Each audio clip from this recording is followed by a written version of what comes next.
Ini ketika orang ngomong dengan menyalahkan bahwa senja seharusnya tidak bening, itu artinya dalam mental model dirinya dia tidak punya space untuk melihat kemungkinan lain terhadap pemaknaan sebuah senja, kan gitu. Yeah. Padahal bisa.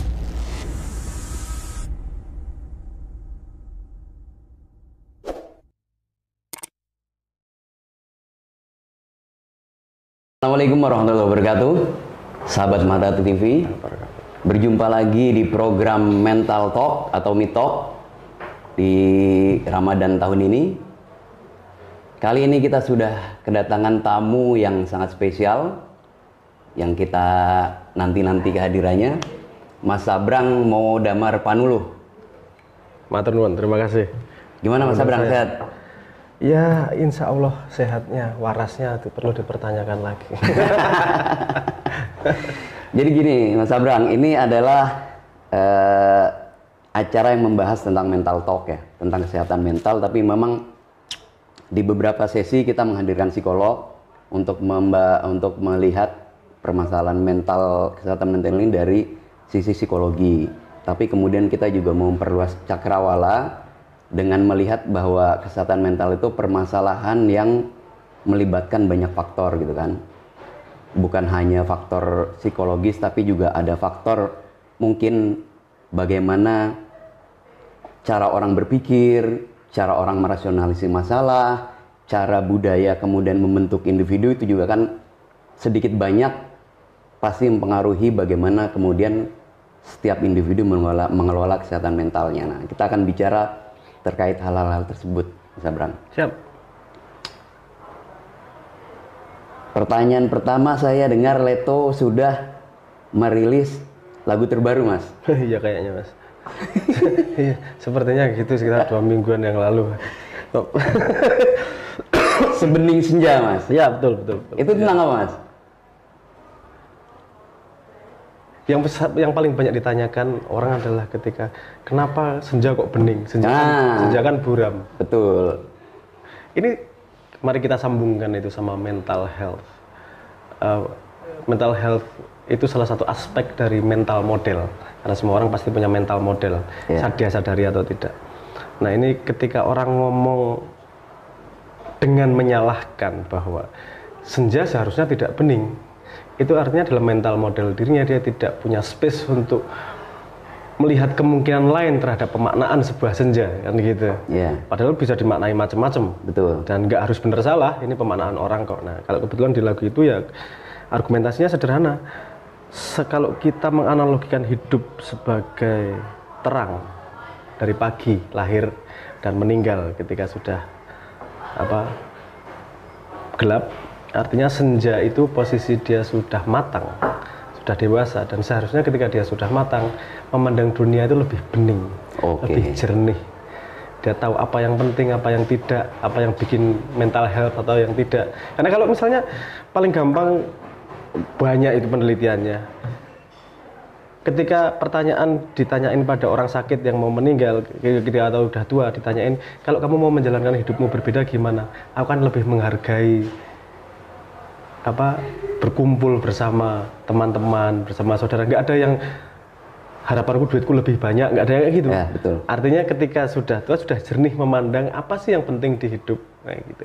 Jadi Sebening Senja itu cerita tentang itu, pengalaman bahwa ya hidup ini manis, tapi ketika sudah senja, kamu mulai mengerti bahwa ini hidup ini serpian surga yang kamu tidak paham sepanjang perjalanan hidupmu. Betapapun beratnya ya, dari awal sampai akhir masa yang dilalui, tetap kalau punya kearifan di senja itu akan bening. Ya, karena itu tadi lagi-lagi mental model. Berat itu tergantung pada mental model orang, kan gitu. Yang absolut itu pain. Pain itu absolut, nggak bisa diperdebatkan. Sakit pain apa bahasa Indonesianya? Sakit, rasa sakit itu tidak bisa diperdebatkan. Disilet itu berat, sakit. Tapi kalau berat tidak berat itu konseptual. Konseptual. Contoh paling sederhana. mancing, berangkat mancing malam-malam jam 1 malam dengan resiko pulang nggak dapat apa-apa dan dimarahin istri, itu sesuatu yang berat itu. Ya. Tapi dilakukan dengan senang hati dan diulang-ulang terus kok sama para pecinta mancing kan gitu. Nah. Naik gunung beratnya kayak gitu, bawa macam-macam, makan nggak enak, di apa? Digigitin nyamuk, dingin, ada resiko macam-macam. Emang mau bikin rumah, endingnya juga balik turun lagi kok. Berat yang dibikin sendiri. Tapi itu nggak berat untuk para pelaku yang memang menyenangkan. Artinya berat nggak berat itu relatif. Padahal orang yang naik gunung itu selalu gini mas, ada anekdotnya juga gitu. Ngapain kita ke gunung, ke atas capek-capek, di atas kedinginan, pulang turun ntar kayak karena kedinginan, pulang turun harus cepet-cepet juga. Makanya, tapi para pecinta naik gunung, itu kan udah tahu kayak gitu diulangi, artinya buat mereka itu nggak berat. Oke. Jadi perspektif berat atau tidak, itu ya setiap orang punya fight-nya sendiri-sendiri. Berat atau tidaknya itu tergantung mental posisi world view dia terhadap apa yang dihadapi, itulah mind state-nya, state of mind-nya. Oke. Mas Abrang ini banyak dikenal oleh orang sebagai orang yang punya, dalam tanda kutip ya, pemikiran yang tidak mainstream ya. Dan kadang-kadang kalau ditinjau kita lihat memang di situ justru ada critical thinking yang tersimpan atau yang ada di semua pemikiran Mas Abrang. Itu ada kaitannya nggak sih dengan pilihan Mas Abrang ketika memutuskan mengambil S1 Matematika dan Fisika? Itu bukan kausatif, itu korelatif. Satu cara pandang yang sama menghasilkan saya yang punya cara pandang seperti ini, tapi juga cara pandang itu yang menghasilkan saya untuk ngambil beberapa apa namanya, bidang studi itu. Karena bidang studi yang saya ambil semua fundamental. Matematika sebagai bahasa komunikasi, fisika sebagai dasar dari ilmu alam, psikologi sebagai dasar ilmu sosial, jembatan antara ilmu alam dan ilmu sosial kan. Psikologi artinya tiga-tiganya memang fundamen pada klasternya sendiri-sendiri. Itu berangkatnya sebenarnya kalau saya ngelihat ke dalam diri sendiri, itu berangkatnya dari kemalasan. Justru kemalasan? Dari kemalasan. Bukan ketertarikan ya? Bisa bisa diterjemahkan menjadi ketertarikan. Tapi kalau ditarik lagi ke belakang, kenapa saya tertarik itu? Kan cari lebih dalam lagi. Karena saya malas kan gitu. Apa sih malasnya? Karena ada spesifik malas ini. Karena kalau saya ngomong malas, banyak orang nggak percaya juga. Melihat kebiasaan saya setiap hari. Karena malasnya tuh gini saya. Kalau kita memahami sesuatu, misalnya Anda memahami hukum, itu Anda harus update terus-menerus karena hukum berubah terus-menerus. Iya. Tapi kalau Anda memahami matematika, sekali paham sampai mati selesai, nggak akan berubah. Berubahnya sangat jarang, sangat lambat. Fisika juga seperti itu, psikologi juga relatif seperti itu. Ya karena psikologi, kalau matematika fisika aku nggak punya pengetahuan, tapi kalau psikologi kan memang landasan asumsinya memang juga dibangun dari tradisi berpikir filsafat juga, Mas. Semua belajarnya dari filsafat. Sekarang psikologi paling kan analisisnya pakai basisnya dua mazhab besarnya ya, Jungian sama Freudian paling itu mazhab besarnya. Saya mengatakan bahwa nanti akan tumbuh cabang-cabang, tapi untuk membuat pohon baru akarnya kan nggak 100 tahun sekali lah, kan gitu. Artinya kan panjang untuk berkembangnya.